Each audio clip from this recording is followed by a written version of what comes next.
Hi guys and welcome back to the channel, and today it's going back to the old days and I'm actually going to cover a true crime case. It's a very recent one that happened in the UK.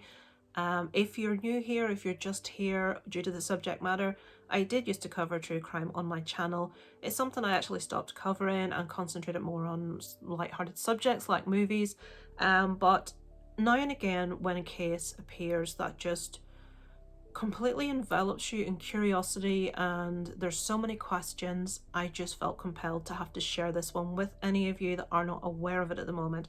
If you're from the true crime community or you enjoy watching that kind of content, you will be very aware of this case and probably most things to do with it. What I want to do in this video is not to point fingers at anyone, is not to make excuses for anyone, is to just tell you the facts, to tell you I've been watching quite potentially 6 or 7 different true crime YouTubers, all with different theories, some with similar theories, and I want to run all this past you today, tell you what happened, tell you what people may think happened, and just leave it out to you as to what you think. Now, I am actually going to do something quite unusual. I'm going to disable the comments on this video. This is not a video for views, for watches, for comments, for interaction for me.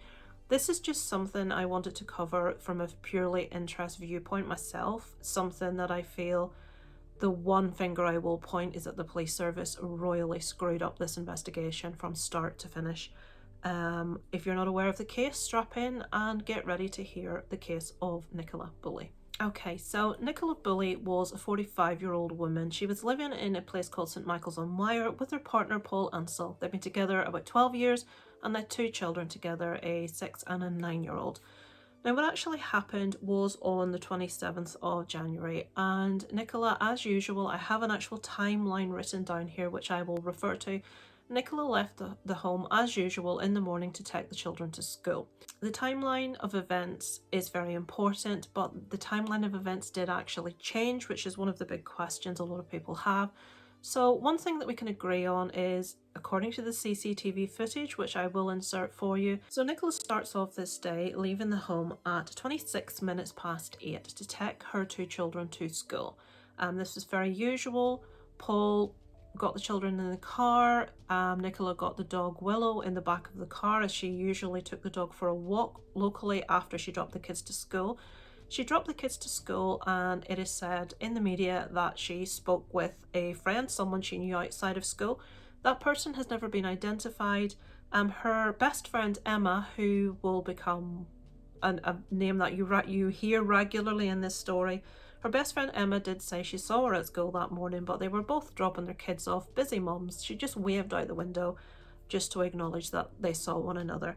So at 8:43, Nicola is spotted walking along the path alongside the River Wyre. I believe it's called the towpath, after having dropped her children off at school. We don't know who actually saw her at that point. There's been a lot of speculation. At 8:47 a.m, Nicola is seen in the lower field with her dog Willow. Now, she's actually seen by someone that she knows. We don't know who this is. The Willow was off the lead at the time. Her harness was off. She was running wild in the field, as happened every single day. The person she was speaking to was a female friend. So both dogs played for a while, they interacted. And the next thing on our timeline is at 8:53, Nicola sent an email to her boss on her phone. We don't know the content of that, and nor do we need to. At 8:57, she texted a friend. It's someone that she'd signed off a mortgage on recently. She's a mortgage advisor. She texted that friend to arrange a play date with both sets of children, this friend's children and her own. At 9:01, Nicola logged into a Teams call for work. Now, this was very normal. This was something Nicola did every Friday.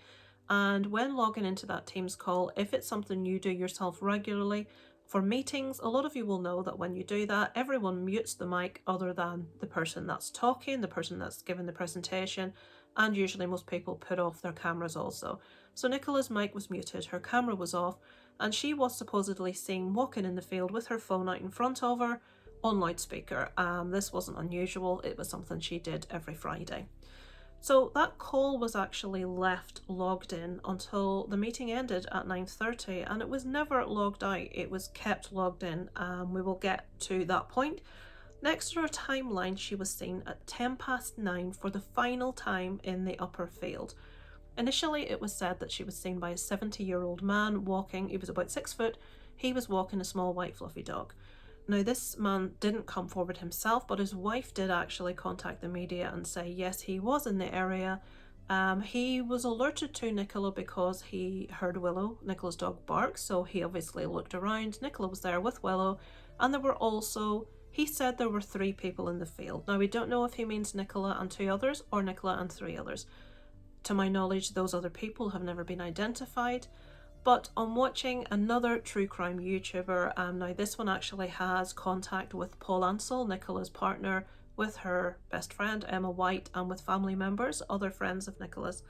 And apparently it was a female dog walker that last saw Nicola in that field at 9:10 on that morning. So whether it is the 70-year-old man that saw her or this female dog walker is up in the air. Did possibly both of them see her? But nothing much has come out since that, and we will get to why. So after that final sighting at 9:10, Nicola's phone made its way, to use the police's exact wording, to a bench. Now this bench, it was never said that Nicola went to the bench. Nicola sat on the bench, but Nicola's phone made its way to the bench. That was ascertained with telephony. They can work out GPS, where the phone is, when the phone's there. So the phone made its way to the bench, 9:20. We know that for sure, that's a fact. So next thing we have on the timeline is 9:33. You're probably wondering why I'm going through this entire timeline. It is important, folks. I just want to tell you. Basically, this woman goes missing, and we're tracing her last moments that she has been seen. 9:20, the phone's on the bench. 9:33, a female dog walker comes along that has been identified as a lady called Penny. Penny owns a local caravan park very close to this dog walk that everyone does. Penny is very well known in the area as being someone that really does not like dogs. She has her own dog, but she just reviews on the website, on the caravan site, people that know her. Penny is a bit of a, to use someone else's expression, a bit of a grumpy customer. She comes along at 9:33. She sees the phone on the bench. She sees Willow loose. The dog is also beside the bench with this phone, and the dog's harness is halfway between the bench and the river wire. It's only a very short distance between the bench and the river. Now, you're supposed to have dogs on a lead at that point of the walk. Nicola always let her dog off a lead to go in the fields, the upper and lower field, but usually she would have her dog back on the harness when she left that upper field. But Willow was not on the harness was off Willow. Willow was running loose in this little area. Now, originally it was reported that Willow was running loose. I will put a picture to paint what we're looking at. That Willow was running between the bench and something called a kissing gate in the back of the bench, but where she was actually running was between the bench and a stile. Now, if you can see from the background of that photograph, just off to the side in the back is a little wooden stile. A stile is basically like a little step up to enable a person to be able to move from one field into another. So it would indicate that potentially Nicola went that direction, as it's where the dog was running back and forth. So this is where it gets odd, folks. Pay attention. So I have all of this written down. It is very confusing. So if everything I am hearing is to be correct, what happens is Penny finds the dog and the phone, and she ties the dog with twine to the bench, and she has an appointment to go to, so she leaves and she goes to the caravan park. When she gets there, she calls her daughter-in-law, who knows more people in the area, to see if she can ascertain who this dog and this phone belong to. I don't know if this is a similar time, but the gentleman that a lot of people have seen interviewed on television, called Ron, is supposedly actually called Rodney. I'm actually going to put you a little clip in when I finish talking about this specific bit. So Ron comes along with his wife. Now, Rodney's wife is actually Penny's sister. So I think Penny had called her daughter-in-law. She had also called her sister. Everyone lives very locally. So Ron and his wife, I don't know if they came separately or at the same time. In the interview, he basically just says he gave a full statement to the police. He doesn't go into massive detail. His interview very much makes it sound like he found the items, which he didn't. That was Penny, just prior to him. I realise this is confusing, folks. It was for me too, especially since the story keeps changing. So Penny finds the phone and the dog, and she ties the dog with twine that she happens to have on her to the bench. She goes home for an appointment. She calls her daughter-in-law and her sister-in-law, who both potentially end up at this bench, as does Ron. They see the dog, who is running free. She's maybe broken free from this twine that she was tied with. And at that stage, the sister-in-law looks at the phone. It has a screensaver, like a wallpaper of Paul and Nicola on there. There's never been a mention that it has a photograph of the children. Now, Ron says in his little interview that I will put in that he doesn't know Paul and Nicola, but he would recognise their face from being the owners of Willow, because he would see them regularly walking the dog, or one or other of them. Now, what happens at this stage is very strange. No one calls. Now, Willow was wearing a dog tag. It had the vet's telephone number on it, and it had the owner's telephone number on it. Now, I'm not sure if that was Paul or Nicola's number. There was no attempt made to call the owner. They called the vet. No one called the police, although initially Penny said it was reported in the media that Penny found the phone in the dog and she immediately called the police. At a later date, it's been said that no one called the police up until Paul was notified what was happening. So they find the dog, they check the phone, they phone the vets, and eventually they phone the school. I'm not quite sure if the picture on the front was just Paul and Nicola, how they knew what school the children went to and why you would even call a school. I'm not entirely sure. So they call the school, and the school in turn call Paul. Now, during the time all this is happening, at about 10:30, Paul realises Nicola's not back yet. It's late. She's gone over when she usually gets home. He's beginning to get a little bit concerned, so he calls Nicola's phone 3 times. So I tried ringing her phone. There was no answer. I tried ringing her on WhatsApp, and again there was no answer. I tried the mobile again, and no answer, so I couldn't get her. I started to get a bit panicky, I think. So that's when I thought, right, I'm going to have to go down there. And now, at the time when he makes these phone calls, these 3 people, or at least one of them, should have been at that bench. No one answers the phone. So next on the timeline is 10:30. Now, the last thing we had on the timeline there was 9:33, was Penny finding the dog. We've skipped right forward almost an hour now. We're at 10:30, and at 10:30, Paul calls the phone. Nicola hasn't come home. He's a bit concerned. It's a bit later than it would normally be. He's not in a panic. He's not thinking anything horrible is happening. Like any of us would, if your partner was running a bit late, you'd phone them. Is everything okay? Where are you? What's going on? He phones Nicola 3 times to no answer, which I find confusing because with the timeline of events, someone should have been with the phone at that time. Penny's daughter-in-law, sister-in-law, or Ron, someone should have been with that phone, because at 10:35, the school phone Paul, which means that someone has only just called the school to report having found these items, which would mean they should still be there with the items. The phone's not answered. The school phone Paul and say, bit of a weird one, Paul. Nicola's phone and Willow and the harness have been found at a bench beside the river, and there's no sign of Nicola anywhere. Paul leaves home. So Paul makes his way to the bench, and en route I've heard he called the police at about 10:50. He tells them what's happened. He says, these items are here, my wife's nowhere to be seen. Now, conflicting reports, did he make the phone call before he got to the bench? I have heard he did. People have said, well, why did he not wait till he was there and had a look around? Why phone the police immediately? We're all different, folks, so no judgment there. Morning, sir. Come on through. Do come How through. are you? No, not at all. Good to see you. Do you live here? Well, it has been like that. So you actually saw the phone, is that right? Yeah. You saw the phone that Friday morning? Yes. Yeah, and that was around, was it after 9:30?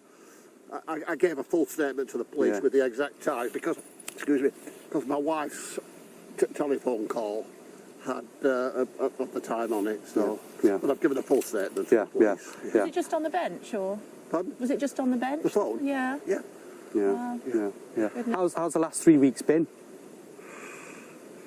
Each day something new comes out, doesn't it? Yeah. You know? Yeah.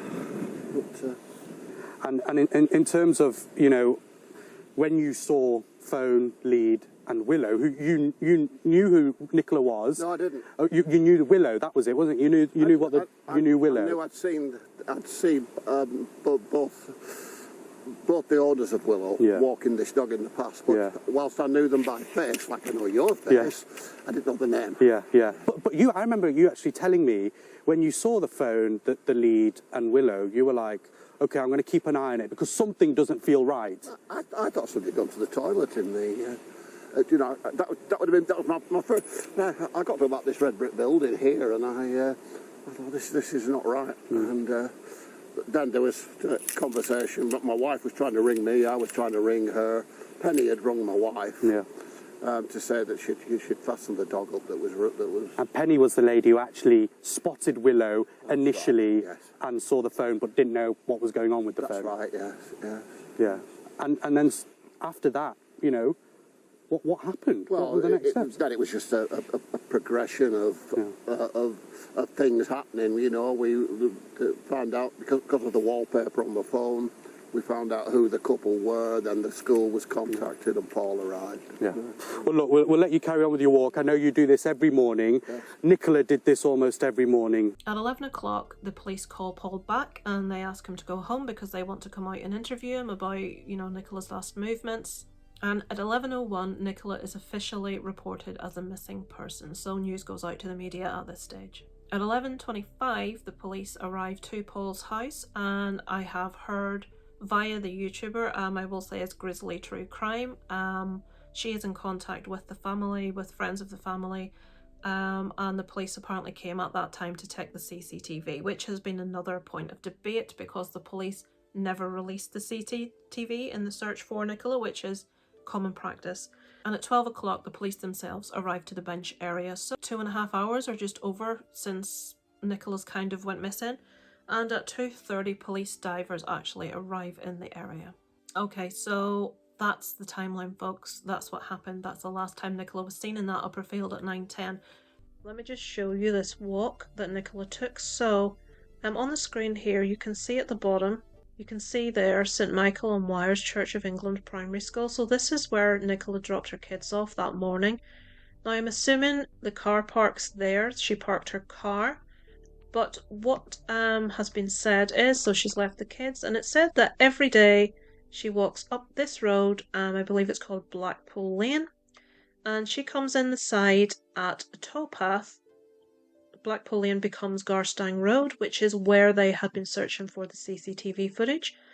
So she comes in the side along a towpath, along the side of the river, and she walks, there you can see, all the way around here, between these trees, and this is the lower field. So she's come down here, this is the lower field. She has seen the lady in this lower field who has interacted with her dog. She has walked up here and across this little part of the hedge where you can cross over there at the top into this upper field here. Now the family say that this area here beside this bush is roughly where Nicola was last seen. And I also believe at this juncture there are 2 CCTV cameras. Only one of these cameras is operational, the other isn't. So someone could leave by this direction, and the CCTV camera that should film this is not, or was not, working on that day.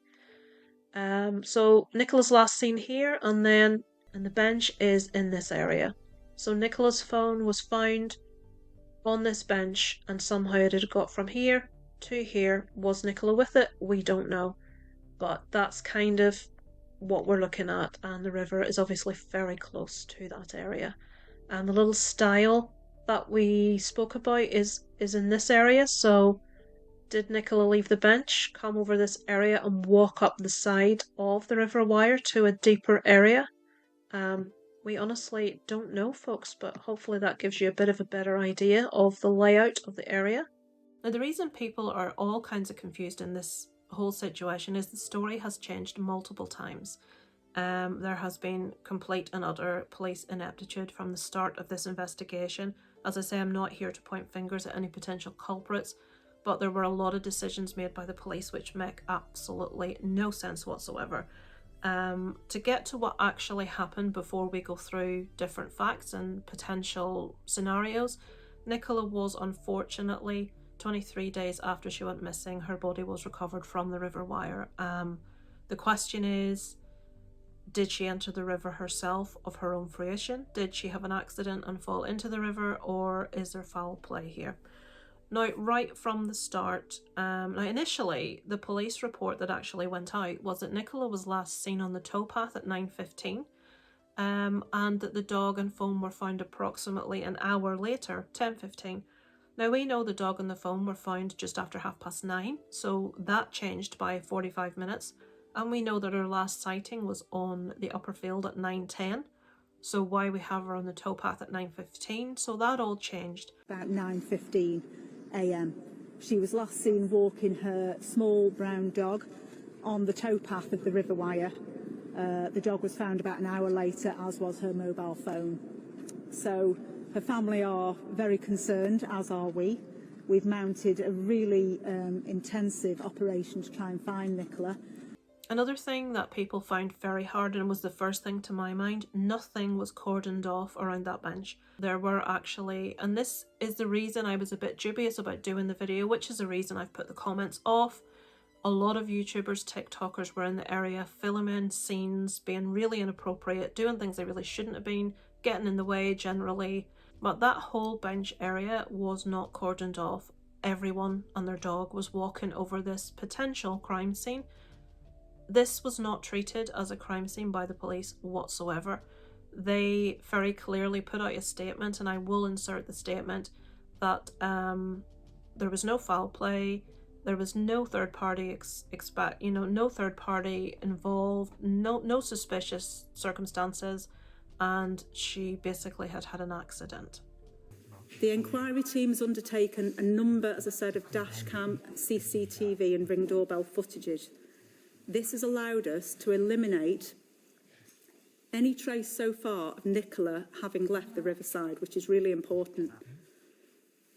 So we believe that Nicola was in the riverside area and remained in the riverside area.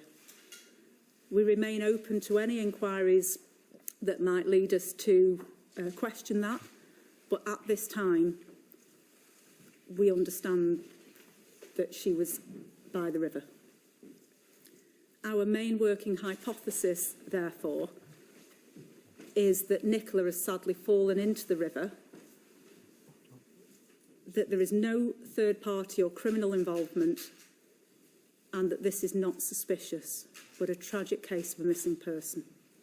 Now, obviously, without any information, I don't know how the police can come to that conclusion. There could well have been an accident. Nicola could have entered the water on her own fruition, or something may have happened. It was the fact that the police were so sure, with absolutely no investigation, with nothing ruled out immediately, that there was no foul play. And it's what's made true crime YouTubers and anyone interested in true crime all over the world made their ears prick up. It's like, why would you make that decision without an investigation? Why has the timeline changed so significantly? We have two main witnesses that I want to talk about. The first is they called her Red Coat Lady. She later became identified as Michelle Bowman. She's 68. She was seen on CCTV on Allotment Lane at 8:48 that morning, so round about the time Nicola would have been in the area. She saw nothing. Now, what's strange about this one is that lady came forward on day one of the investigation and told the police, yes, she was in the area, she saw absolutely nothing. But days and days later, the police put out an appeal, including this woman's still photograph, to appeal for this woman to come forward and talk to them when she'd already been interviewed. That kind of shows you level 1 ineptitude. And this woman, like, we've seen her in footage when the police have been in the area. She's been caught by people filming. She's always wearing this same red coat also. So the second lady was wearing a yellow coat and she was pushing a pram. She saw nothing whatsoever. Another witness that's important is the 70-year-old man with the fluffy white dog. He's the one whose wife contacted the press. Is he Michelle's husband? Because Michelle walks a small fluffy white dog. Is she the one that went to the press? And is this man her husband? We don't know. It's been very secretive. These witnesses in the lower and upper field have never been identified. The two ladies that have been identified have said they saw nothing whatsoever of Nicola that day. Who were these three people in the field when Willow was barking? Have they been identified? Now, another really troubling one is that a witness saw two suspicious men in the area the day before Nicola went missing. He lives locally and he just thought they were acting suspiciously. I'm sure we've all witnessed people acting a bit odd, and we sort of like keep an eye. I know we have. So he noticed these two gentlemen. He said at one stage it looked like one of them was trying to hide his face. Those two gentlemen were actually then, again, he saw them in the area the following day also, which was the day Nicola went missing. Now, he actually went away for the weekend early that morning and he didn't return until Sunday evening. When he returned and he saw that Nicola was missing and the police were appealing for witnesses, he remembered the two men and he contacted the police. He made them aware of these two men. And basically the police, even though these men were never identified, decided that they were fishermen. It wasn't suspicious for them to be in the area. It was cold, so it wasn't suspicious for them to be pulling something up around their face. But basically, without eliminating anything, without looking into this, they were immediately just nothing suspicious, nothing to see here. There was also a red van reported in the area which wasn't recognised, which some people said they felt was suspicious. That has never, to my knowledge, been identified. No other true crime YouTuber that I've watched has been able to give any info on that. So we have the two suspicious men, we have the red van. We have the timeline that's changed by at least 45 minutes. We have a gap in time of almost an hour between these people finding the dog and phoning the school to say they found the dog. So it's no wonder that so many people are like asking questions. How can the police be so sure? Why have they not cordoned off what could be a crime scene?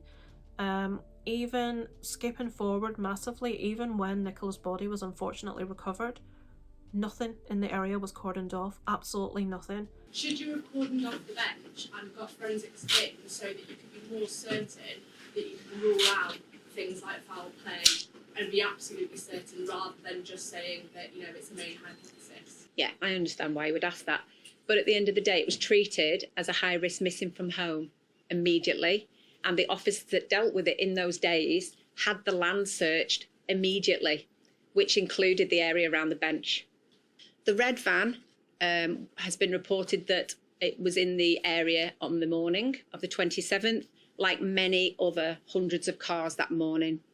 We're really grateful for the witness who has told us about that, and we are continuing to make inquiries to try and track down that specific van.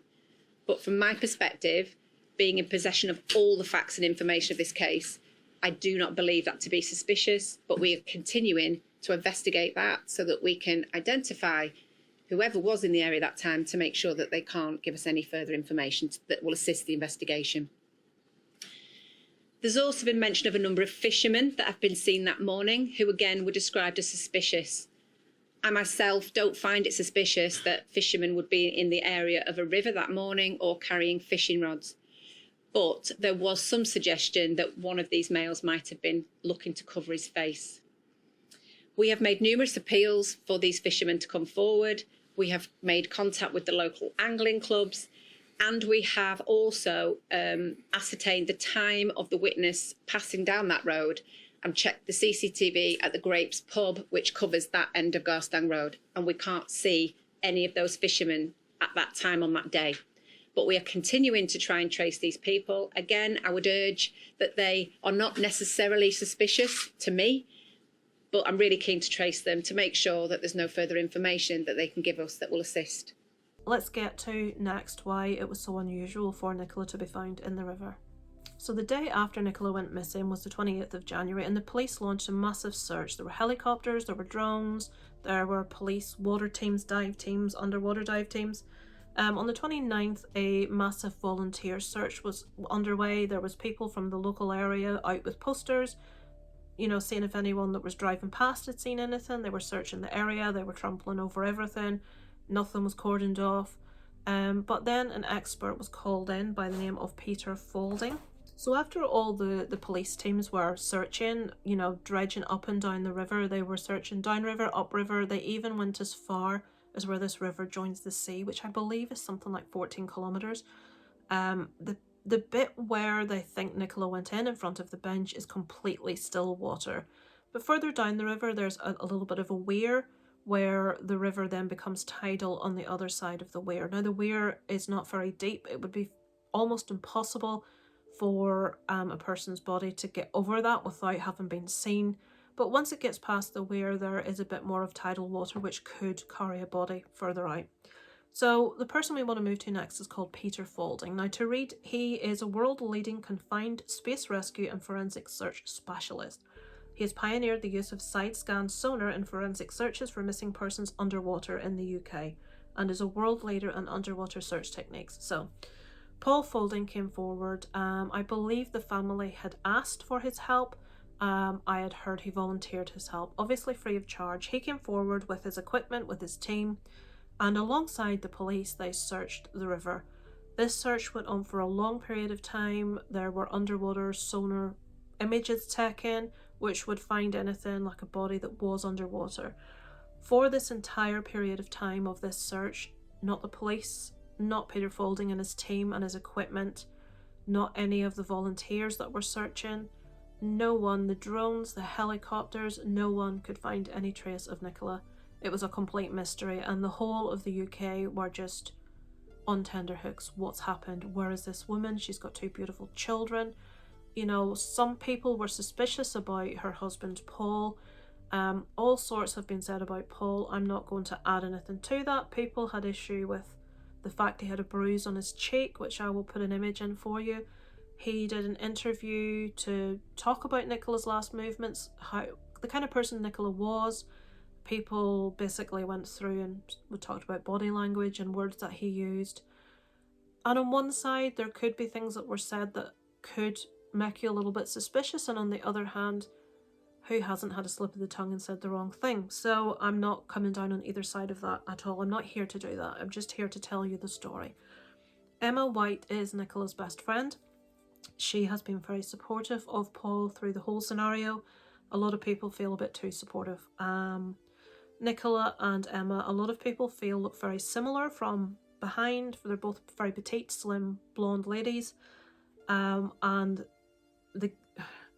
the wild guessing that's been going on. It's a good thing that people question. It's a good thing that people don't believe everything they're fed, because quite often they're not being fed the truth. But in some cases, some of the hypotheses I've heard have been absolutely ridiculous. Things that people have guessed can be very easily explained. Oh, look at this big red flag, but then you can explain it very, very easily. Now, I'm not saying that these people are or are not involved, because I don't know. I'm not an expert, but I do know that things people are using as supposed red flags can be very easily explained. I do apologise, guys, if this video goes on quite long. It's just such a long-winded case. What I'm going to do is I'm going to put in the description for you guys, if you're interested and you want to hear more about this case. A lot of YouTubers actually have done live broadcasts on this, so I will put all of the crime channels I personally have watched in the description so you can go and check them out. I'm not going to give any weight to some over others. I'm not going to say which ones I agree or disagree with, although there are some that I completely disagree with, some I'm more in line with, but I'm not here to actually do that. I'm here to tell you how I feel about the case itself. So to tell you how unfortunately Nicola was found, it was on the 19th of February her body was found by a medium, by a psychic called Jason Dean Rothwell. He was in the area with a friend. It was reported to the press initially a dog walker. They were there, they probably were walking a dog, but he just had this sixth sense as to where Nicola was. Now, this guy has actually found another person's body previously, a boy's body that couldn't be found, which was in water also, and he led the police to the area. So he was in the area where he felt Nicola was. I think him and his friend were sitting down and they actually spotted Nicola in the water. Nicola was not actually at the area that had been reported where she was recovered. She was about a quarter mile further backstream. This is coming from his statement himself. One of the true crime YouTubers is a friend of his on Facebook, and she was able to screenshot all the comments that he had made. But he had said the body was a quarter mile further back than where it was discovered. He basically watched the body come downstream as he was waiting on the police, and then it got caught up on like a partial tree that had fallen in the water and reeds. Now, immediately, obviously, everybody's pointing the finger at Peter Faulding. Why did you not find her? Because Peter was very adamant, she's not in the river. If she were in the river, we would have found her. And this is a world-leading expert in this kind of search. We have all these policemen, we have all these days worth of search, we have all this equipment, she's not found. He is adamant, he's putting his reputation on the line, she is not in that river. And then they find her in the river. So a lot of people were asking a lot of questions of Peter Faulding.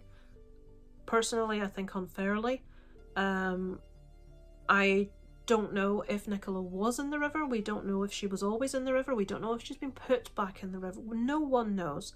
There has been a lot of speculation about the fact that the portion of the river where she was recovered is right beside a lane, a road, and the only portion of that road at that section which has a little lay-by or like a little pullover is right where Nicola's body was found. So a lot of people speculated that would be very easy to take a body from a car late at night in a very rural area and put her in the river. But the fact that she wasn't actually found at that area, she travelled down the river to that area, kind of blows that out of the water, no pun intended whatsoever. There's just so many questions. If she were in the river, why did all the equipment not find her? There are parts of the bank which are like cut in by water erosion. Was it possible that she were under reeds? Peter Faulding always said if she was in reeds or something, his equipment wouldn't pick it up. But would the police searches not have picked that up? They had divers physically under that water. Another question is, she couldn't have had an accident and fallen in because at the point where they believe she went in, where her phone, the harness and the dog are, is very shallow. It's like 2 foot deep. Now, I did see another interview which was actually carried out by Curtis Media, who we will get to. He interviewed a man in the area that's a local, that's a dog walker, who's lived there for many years, and he said, yes, it's very shallow at the side, but it goes to a very deep, it like drops off. He even actually used the story that many years ago a horse and cart went into that river, and it took them a long time to recover them because it's very, very, very deep in the middle of the river. So it is possible that there's a shelf. Could Nicola have stumbled and fallen out beyond that shallow part? Then we have people from the family that say Nicola was an extremely strong swimmer. She was very fit. Other people say, but she was wearing a very long coat on that day. She was wearing layers. It was very cold. She had welly boots on. But something that has really enraged a lot of people is partway through this search, when the police were telling everyone she's definitely in the river, she's definitely in the river, no foul play, and the public, rightly so, were saying, but how can you say that? How, you haven't investigated? Why are you wanting to rule out foul play? Why are you so adamant on this? And they kept saying that they had information that no one else had. But eventually the police actually, in their wisdom, came forward and decided to inform the entire nation that Nicola Bulley had a problem with alcohol, brought upon by problems with perimenopause. Talked about very personal aspects of her health, depression, and did very much try to hint at the fact that Nicola had gone into that river of her own devices, which is obviously a very hurtful thing for anyone to hear in the family. Can you just give us a bit more information about what Nikki's partner told you about her vulnerabilities, and why was it that you had to then identify her as high risk? Okay, so firstly, to cover the information about Paul, it's normal in any missing person investigation that you obviously gather as much information at an early stage about the person in question, which is no different, and we did that with Paul. I'm not going to go into the details of those individual vulnerabilities. I've asked you to respect the family who are going through unimaginable pain and distress at this moment. But those vulnerabilities based our decision making in terms of grading Nicola as high risk, and have continued to form part of my investigation throughout. You join us now from Lancashire. Sophie, thank you very, very much. I mean, the mystery continues to grow around this. The police saying that it was treated with high priority. There were specific vulnerabilities. I mean, it's all... Every time they talk, it all gets a bit weirder. Absolutely, and I was here this morning for that press conference with Lancashire Police. Interestingly, just under an hour and a half after Nicola's phone was found on the bench by the river in St Michael's on Wyre, we get this. 11:01 hours, Nicola was reported to us as a missing person and immediately graded as high risk. Now, police say the reason she was immediately graded as high risk is because of specific vulnerabilities. Now, they say they can't elaborate on what those vulnerabilities exactly are. They say they're personal to the family. But what they did tell us was that they've known about these vulnerabilities since the very beginning, and that this kind of thing is very common in a missing persons investigation. It was, however, a revelation too important to dismiss. Lancashire Police, hours after this news conference, revealed what those specific vulnerabilities were. Nicola had in the past suffered with some significant issues with alcohol, they said, which were brought on by her ongoing struggles with the menopause, and these struggles had resurfaced over recent months. This has caused some real challenges for Paul and the family. Just 17 days before Nicola disappeared, police and health professionals were called to her family home. They attended a report for a concern of welfare. No one at the time was arrested, but it's being investigated. How the 45-year-old mum of two was feeling and what she was thinking on that Friday morning is now a prominent line of inquiry. Nicola's family were interviewed, and Paul was interviewed, and her friends were interviewed, and all of them said she wouldn't have done it. Do I feel personally that Nicola went into that river of her own devices? Personally, I don't think so. I don't know for sure. I can't say in all clarity, did she trip and fall? Some people said maybe they should have ball for the dog, she tripped and fell in. But the fact she's such a strong swimmer kind of negates that. Also the fact that the dog was dry. Anyone that knows spaniels, Springer Spaniels, will know that they love the water, and Willow loved the water. Now, if her owner had gone into that water for whatever reason, would the dog not have followed? But again, we don't know. So anyone that says this is just ridiculously stupid, she obviously did this, she obviously did that, nobody knows, which is what makes this case so interesting. It's a mystery. The biggest mystery to me, the fact that the police, with those couple of little bits of information, treated this immediately like this was a purposeful act without investigating anything else, is very unusual. Now, a lot of YouTubers have got a lot of hypotheses. They break down the CCTV, they look at Nicola's gait, which is very unique. There is talk about when she closes the boot, there is a ring on her ring finger, which Nicola didn't wear a ring, but some days I wear a ring, some days I don't wear a ring. But Emma did have a ring on the particular finger. It was a dark stone. Someone slowed down a video of an interview and she was fiddling with her fingers and they found this ring. So a lot of consensus is that the CCTV footage has been doctored, that it's not Nicola, it's Emma, that it's even spliced together, some of Emma, some of Nicola. This ring proves it. Initially Paul said in an interview that he put the kids in the car, but he's not in the CCTV. All kinds of things. So initially it was just stills of the CCTV that were released, which I will show you. They're very grainy, they're not very clear. Eventually the full CCTV footage was released to Grizzly True Crime, who is in contact with the family. And she put this true crime, she watermarked it, she put it up on her channel, and obviously other people have taken this video. She wanted it to go, she wanted it to be shared. So, and people have been breaking down every tiny little bit of this video. Some people have experience in editing, other people are just, going with their gut.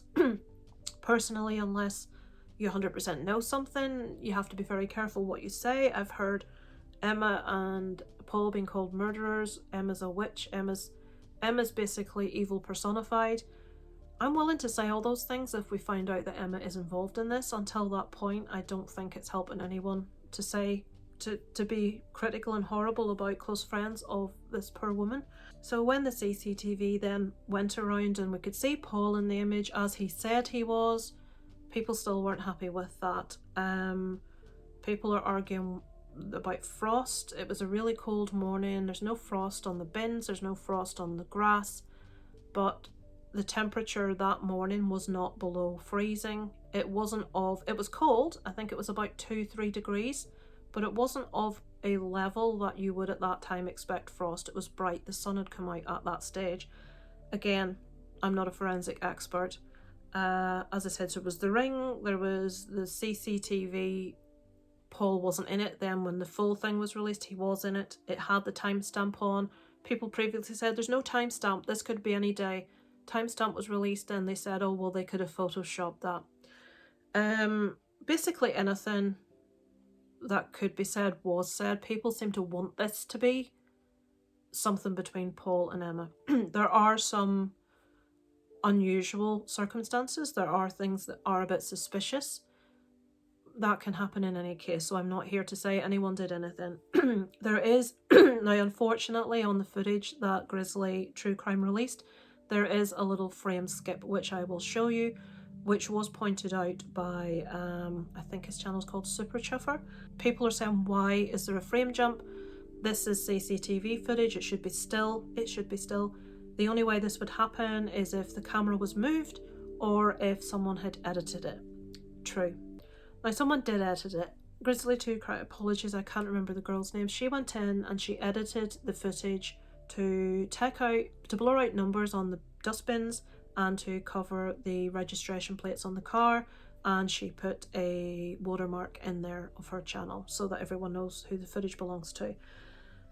If you see, I will show you the footage here where you see where there's a little skip. You can see that the entire frame of the whole picture moves very slightly to the right, almost as if the camera has been knocked.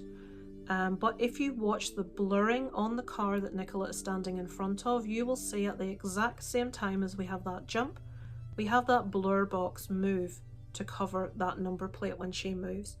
Now this has clearly been edited right at that point to make sure that she covers that number plate, and this has unfortunately caused a frame skip.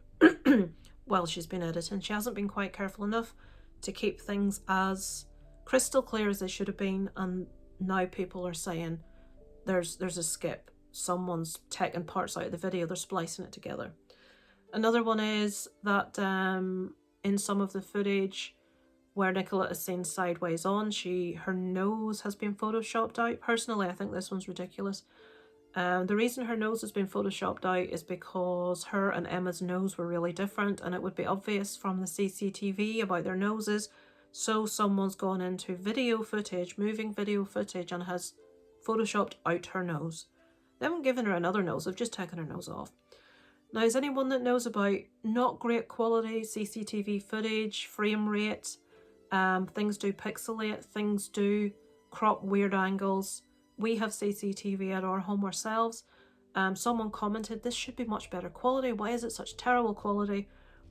Quite simply because if you lower the quality of your CCTV footage, it records more video on your memory card or wherever you're saving it. You can put it really high and you can keep a small amount of footage which constantly records over, or you can lower the resolution a little bit and it will not be quite as clear. But when you have CCTV in front of your house, you don't think you're going to need 4K, definition. You think you're just going to need it to see if there's anyone suspicious in the area, someone trying to break in, someone damaging your car, whatever. So obviously this resolution has been lowered, so more footage goes on that card before it overwrites, because I've done it myself on my own CCTV. Yes, I could have better image, I could have a sharper image, I could have 4K image. I want more footage. I want to be able to keep footage for a longer period of time, so it is a slightly lower resolution. In that case, we have had people in our property or breaking into the garden of our property. We've had to review CCTV footage, we've had to zoom in, and some of the pixelation is ridiculous. And sometimes bits of people's faces look a bit weird. That's normal. I've seen it myself on my own CCTV, so that, to me, does not look unusual. I'm trying to think if there's anything else. I'm just looking through all my notes that I've written. But I will put links, guys, in the description of other channels. If you're curious, they go into so much more detail than I have. But I think I've told you the basic facts that I wanted to. The question we're left with is, did Nicola go into the water of her own fruition? Had things got too much for her? As other people said, was Paul and Emma having an affair? Did Nicola find out? Have Paul and Emma done something to Nicola? Because that's also been suggested. It's also been suggested that it wasn't Nicola in the car that morning, it was Emma taking Nicola's kids to school, but that wouldn't explain why the kids didn't know it wasn't their mum. The person that saw her at school, that spoke to her, Emma said she didn't speak to her, she just waved at her, so apparently there is someone at the school that spoke to her. We have a woman in the lower field that interacted with her for a while. We have a woman in the upper field that knows her, that saw her. So to me, I think it's clear we can discount that it was Emma walking the dog and taking the kids to school. Some people are saying, but those witnesses have never been made public. This could be planted. I don't know for what reason the police would be helping anyone. There's been a lot of suspicion pointed towards the people at the caravan park. Ron, Penny, I believe the daughter-in-law's possibly, or sister-in-law's called Anne-Marie.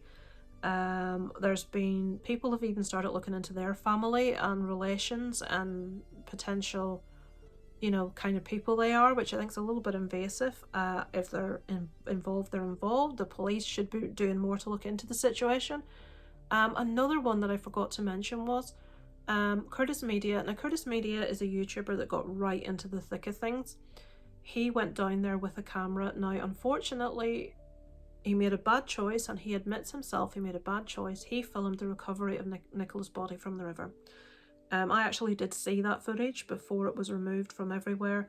There was nothing gratuitous in the footage. It was basically an orange bag that was being taken from the river that Nicola was clearly in.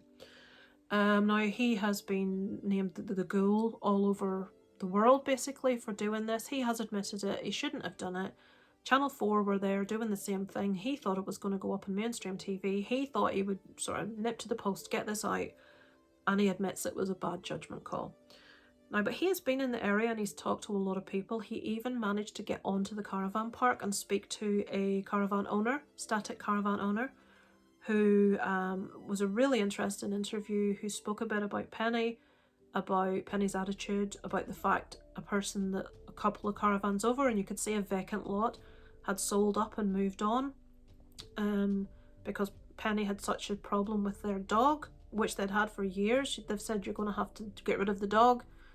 The owner said, well, if the dog goes, we go, and they did. They sold up. This gentleman, this older gentleman, also had his caravan up for sale. He wanted to leave also due to the relationship and how Penny had treated him. What was interesting to me that he said is he doesn't live there all the time. He wasn't at the caravan when Nicola went missing, but when he came back to the caravan during the time the search was happening, Nicola hadn't been found. He could tell. He did this thing where he set up so that he knew when someone had come into his caravan without his permission. I don't know what he did, but I'm sure many of us have done it, put something across the door, and if it's broken, someone's been in there. Now, he knew that someone had been in his caravan when he wasn't there. This caravan site is right on the River Wyre. A woman's gone missing. No one can find her. Someone's been in the caravan. This man's empty, vacant caravan, and he called the police to tell them, and they weren't interested. He had to call them back to complain again because he's complaining about a break into his property, and the police just weren't interested. And I think this is what has piqued everyone's curiosity, is how can the police be so sure this was misadventure or accident? Why is there no third party involvement? Why does the stories keep changing? Curtis Media actually was arrested in the end. I'm not here to talk about his past or anything he's done in his past or any of those things. But this is why I've disabled comments, because I can just, you can, oh, but he did this and he did that.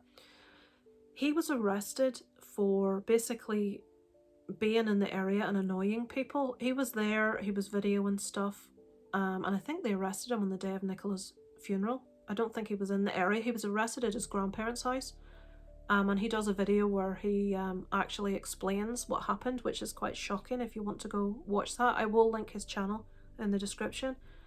But a lot of people feel that he was getting too close to something. A lot of other people just feel he was completely insensitive to the situation and he needed to stop.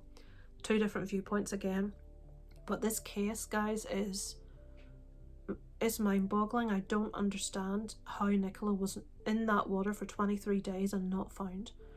Her body was released back to the family for a funeral after an autopsy, which we heard no reports, but an inquest is to take place in June. This time period is quite normal, apparently. It can take a long time for an inquest, so I fully suspect, as do most people, that it's going to be ruled death by drowning and there's going to be no further information. It's all very strange. Why it wasn't treated as a crime, why she wasn't found in the river, why stories keep changing. What's the situation with the people at the caravan park and dogs? Penny walked her dog off a lead regularly. She joked about it. Did she ever run in with someone that was... Penny has actually threatened to shoot people's dogs if she sees them off the lead in the caravan park. But yeah, it's an interesting one, folks. There's probably 101 things that I didn't think to put in here. I will try and put in photographs and videos.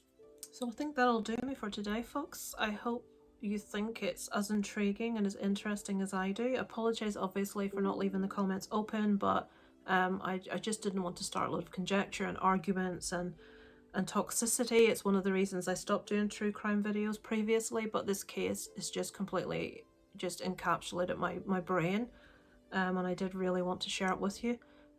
So thanks for watching, folks. I shall be back probably later in the week or next week to do something more that you'd be accustomed to seeing, something about movies, but thanks for watching, guys, for this one.